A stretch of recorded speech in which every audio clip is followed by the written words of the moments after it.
Screen is visible? Yes, sir. Okay. On the screen you can see the classification of nervous system. Nervous Yes, sir. System में central nervous system होता है CNS, peripheral nervous system होता है PNS.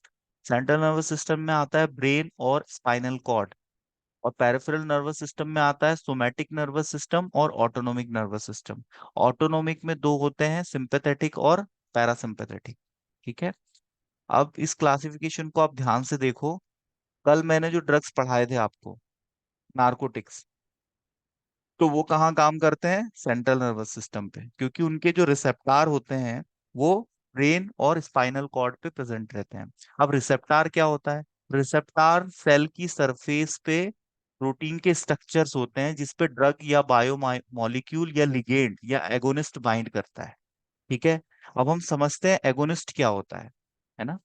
जब हम हमारी body में कोई हार्मोन रिलीज होता है, या हम उस हार्मोन का एनालॉग बाहर से लेते हैं, ठीक है, या जब हम कोई दवाई खाते हैं और उसका मैकेनिज्म ऑफ एक्शन ये है कि वो रिसेप्टार से बाइंड करके एक्शन दे, तो वो रिसेप्टार से बाइंड करता है, तो इसको हम बोलते हैं एफिनिटी। एफिनिटी मतलब रिसेप्टार के प्रति लगाव। ठीक है। और जब वो रिसेप्टार से जुड़ जाता है तो वो कोई ना कोई फिजियोलॉजिकल चेंज कॉज करेगा, है ना, कुछ ना कुछ इफेक्ट दिखाएगा वो। ठीक है। तो उसी को हम बोलते हैं फार्माकोलॉजिकल एक्शन। ठीक है। ये जितनी भी दवाइयां हम खाते हैं इनका बॉडी पे फार्माकोलॉजिकल एक्शन होता है, लेकिन फार्माकोलॉजिकल एक्शन जो होता है वो इंडिकेशन के साथ साथ साइड इफेक्ट भी हो सकता है। ठीक है। तो ये दोनों फार्माकोलॉजिकल एक्शन में आते हैं। फार्माकोलॉजिकल एक्शन का मतलब ये नहीं है कि ड्रग ने थेराप्यूटिक एक्शन दे दिया तो हम उसी की स्टडी करेंगे। हम उसकी भी स्टडी करेंगे कि ड्रग से होने वाले साइड इफेक्ट्स क्या है। जैसे किसी पेशेंट को हमने एंटी कैंसर ड्रग दिया, 6 7 महीने 8 महीने साल भर तक उसकी दवाइयां चली, तो हमने देखा उसके बाल झड़ गए, फीमेल्स तक गंजी हो जाती हैं। इतना ज्यादा एडवर्स इफेक्ट की श्रेणी में आता है ये सब, है ना। कोई व्यक्ति दवाई खा रहा है वो पूरा गंजा हो गया क्योंकि वो दवाई खा रहा है, तो कैंसर ठीक होने के साथ साथ उसके बाल झड़ गए। तो ये जो हमें अदर इफेक्ट्स मिलते हैं इनको हम साइड इफेक्ट्स कहते हैं। ठीक है। तो किसी भी ड्रग के साइड इफेक्ट्स थोड़े से कम होने चाहिए। और एडवर्स इफेक्ट तो, एडवर्स इफेक्ट वो है जो साइड इफेक्ट से ज्यादा डेंजरस है। साइड इफेक्ट की इंटेंसिटी बढ़ जाती है तो वो एडवर्स इफेक्ट हो जाता है। ठीक है। तो हमें ड्रग के साइड इफेक्ट और एडवर्स इफेक्ट, अभी हमारे सेकेंड ईयर में जो कोलॉजी है तो उसमें हमें साइड इफेक्ट्स और एडवर्स इफेक्ट दवाइयों के पता होने चाहिए, है ना। जैसे कॉमनली पूछा जाता है पैरासीटामोल का साइड इफेक्ट क्या है, ये एग्जाम में, कॉम्पिटेटिव एग्जाम में काफी पूछा जाता है ये क्वेश्चन, तो हिपेटोटॉक्सिसिटी। ठीक है। और रीनल डैमेज भी होता है, लेकिन हमें वो साइड इफेक्ट्स पता होने चाहिए जो एग्जाम में पूछे जाते हैं और काफी कॉमन है। समझ रहे हैं। साइड इफेक्ट तो आपको बुक में बहुत सारे मिल जाएंगे जब आप बुक देखोगे, लेकिन उसमें से कुछ ड्रग के कुछ साइड इफेक्ट्स ऐसे हैं जो फ्रिक्वेंटली प्रीवियस ईयर में पूछे गए हैं। जैसे जो स्टेट लेवल पे, सेंट्रल लेवल पे जो कॉम्पिटेटिव एग्जाम्स होते हैं, है ना, अभी आपका भी शायद पॉसिबली एग्जिट एग्जाम होगा, तो आप इस टाइप से पढ़ाई करो कि वो एग्जिट एग्जाम भी आपका क्लियर हो जाए और इस तरफ आप थ्योरी में भी अच्छा कर पाओ, है ना। अब जैसे आपसे कोई ड्रग पूछा है, आपके पास 16 नंबर में क्वेश्चन आ गया है, तो आप ये क्लासिफिकेशन भी बता सकते हो, गलत नहीं है, कोई नहीं काटेगा, सब्जेक्ट से रिलेटेड ही है। कोई आप गाने गाने कहानी पोयम तो लिख नहीं रहे हो, है ना। तो आपको ये देखना है कि भाई सेंट्रल नर्वस सिस्टम पे कोई क्वेश्चन आया है, कोई ड्रग आ गई है ना। तो मेरे को तो, मेरे पास ज्यादा कंटेंट नहीं है, तो आप उसके इंट्रोडक्शन में ये चीजें डाल सकते हो, क्लासिफिकेशन लिख सकते हो, है ना। तो उसमें भी आपको कोई ऐसा नहीं है कि काट देगा आपकी कॉपी, और लिखने के नंबर तो आपको मिलेंगे, कुछ नहीं तो एवरेज मार्किंग तो होगी, और एवरेज मार्किंग भी होगी तो आप लोग पास हो जाओगे। आप लोग ने अभी एग्जाम दिया है तो आपको आइडिया है आपके पासिंग मार्क्स कितने होते हैं, 40%, है ना। 40% मतलब आपको आउट ऑफ 140 मार्क्स लाने हैं, तो वो उसमें से 20 नंबर जो है वो कॉलेज सेशनल के थ्रू आपको डिस्ट्रीब्यूट करता है। तो ऑन एन एवरेज सेशनल में 18 19 17 ऐसे नंबर मिल जाते हैं। तो मान लो 18 नंबर भी मिले, तो अब हमें आउट ऑफ 80 कितने लाने हैं? 22 मार्क्स लाने हैं ओनली।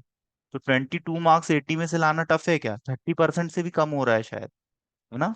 तो 22 मार्क्स आराम से लाए जा सकते हैं, और ऑन एन एवरेज 17 to 19 के बीच में ही मार्किंग होती है ना। तो उस हिसाब से आप लोग इजिली मतलब एग्जाम पास कर सकते हो। तो इसीलिए आपको चीजों को जितना समझ में आता है उतना बुक से पढ़ के समझना है ना। क्योंकि आज का समय ऐसा आ गया, टीचर आपको केवल गाइड कर सकता है, एक्चुअल जो मेहनत है वो आप लोग को करनी पड़ेगी, आप लोग को पढ़ना पड़ेगा, बुक खोलना पड़ेगा, है ना। क्योंकि ये स्कूलिंग जैसा नहीं है कि आप फुल्ली टीचर पे पूरी तरह से डिपेंड हो गए। अभी क्या है, रिसोर्सेज अवेलेबल है, इंटरनेट है, बहुत सारी साइट्स पे वीडियो है, ऑडियो है, पीपीटीज हैं, कंटेंट है, तो वहां से हम खाली समय में थोड़ा मेडिकल पे बैठे हुए हैं या हमारे वर्क प्लेस पे है, हमको समय मिलता है, तो हम थोड़ा बहुत पढ़ ले, हल्का फुल्का सिलेबस साथ में रखें, देख ले कि भाई हम देखे तो यार ये ओटीसी क्या होता है, ये नार्कोटिक क्या होता है, ये फार्मासिस्ट के काम क्या है, ऐसे कोई भी टॉपिक, जैसे हमने कोई वर्ड देखा, अरे यार इसके बारे में तो मेरे को पता ही नहीं, मोबाइल फार्मेसी क्या होती है ना, तो थोड़ा सा मैं देख लूं क्या होती है। ऐसे करके आप पढ़ोगे ना स्मार्ट स्टडी, तो धीरे धीरे आपको खुद ही इंटरेस्ट आने लगेगा, है ना। तो ये क्लासिफिकेशन है, nervous system, central nervous system, peripheral nervous system. Central nervous system में ब्रेन और स्पाइनल कॉर्ड, पेरिफेरल में इसको पीएनएस भी कहते हैं शॉर्ट में, somatic nervous system, autonomic nervous system, sympathetic और पैरासिम्पैथेटिक। अब ये जो ऑटोनोमिक नर्वस सिस्टम है, इसमें कौन से हार्मोन काम करते हैं, जैसे हमारी किडनी के ऊपर जो कैप लाइक स्ट्रक्चर होता है, एड्रिनल ग्लैंड, वहां से एड्रेनालिन हार्मोन रिलीज होता है, और इसको डब्ल्यूएचओ ने इसेंशियल ड्रग की श्रेणी में भी शामिल किया है ना।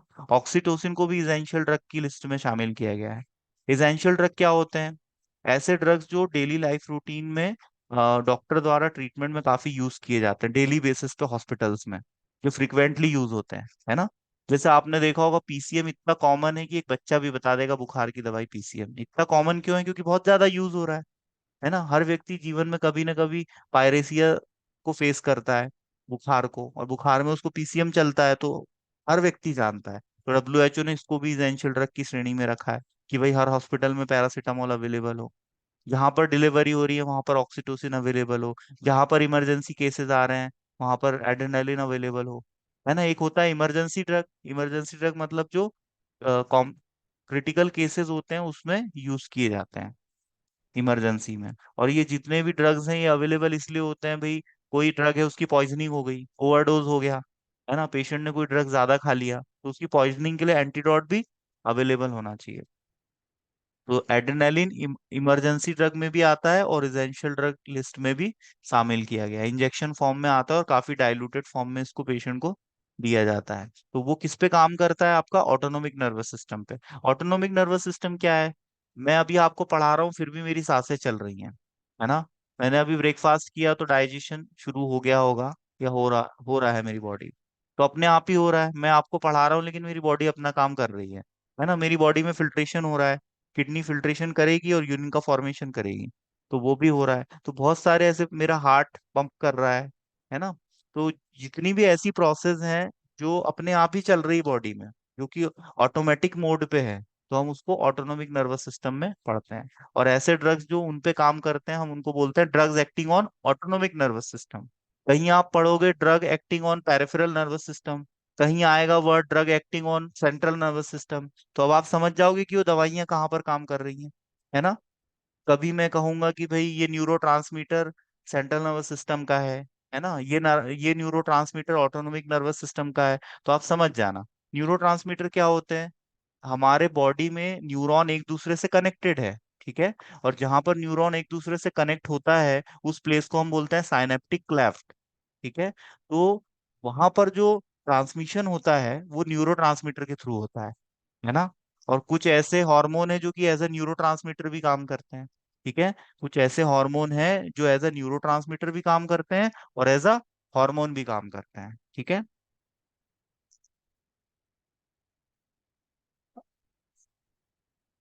यहाँ पर देखो ऑटोनोमिक नर्वस सिस्टम में क्या है, आपके ग्लैंड्स, ग्लैंड्स का जो सिक्रीशन है वो ऑटोनोमिक नर्वस सिस्टम कंट्रोल करता है। अब जैसे कि किसी को कोई ऐसी प्रॉब्लम है जिसमें ग्लैंड्स प्रॉपरली काम नहीं कर पा रहे हैं, कोई हार्मोन सिक्रीट नहीं हो पा रहा है, तो उस केस में हम कौन से ड्रग्स यूज करेंगे, जो ऑटोनोमिक नर्वस सिस्टम पे काम करेंगे, ठीक है। तो वो ग्लैंड के सिक्रीशन को बढ़ा देंगे वो, ठीक है। इसमें स्मूथ मसल्स का जो कॉन्ट्रैक्शन होता है, इसका एग्जाम्पल मैंने आपको अभी दिया। हमारी ओवरी जो ओवरी मतलब फीमेल रिप्रोडक्टिव सिस्टम का जो यूट्रस पार्ट है, ओवरी पार्ट है ना, तो ये सब सॉफ्ट मसल्स के अंतर्गत काउंट किया जाता है। तो इन मसल्स में जो कॉन्ट्रैक्शन होता है उसके लिए हमें कौन से ड्रग देने पड़ेंगे, जो ऑटोनोमिक नर्वस सिस्टम पे काम करे। जैसे हमने डिलीवरी को फैसिलिटेट करने के लिए ऑक्सीटोसिन दिया, ठीक है, तो वो आपके किस पे काम करता है, ऑटोनोमिक नर्वस सिस्टम पे काम करता है और वो कॉन्ट्रैक्शन प्रोड्यूस करेगा। कार्डियक मसल्स है ना। अब जैसे कोई पेशेंट है, उसको हम नहीं चाहते कि उसके कार्डियक मसल्स बहुत ज्यादा कॉन्ट्रैक्ट करें। जैसे हाइपरटेंशन का केस हो गया, ऑलरेडी प्रेशर ज्यादा है, हम चाहते हैं कार्डियक मसल्स थोड़ा सा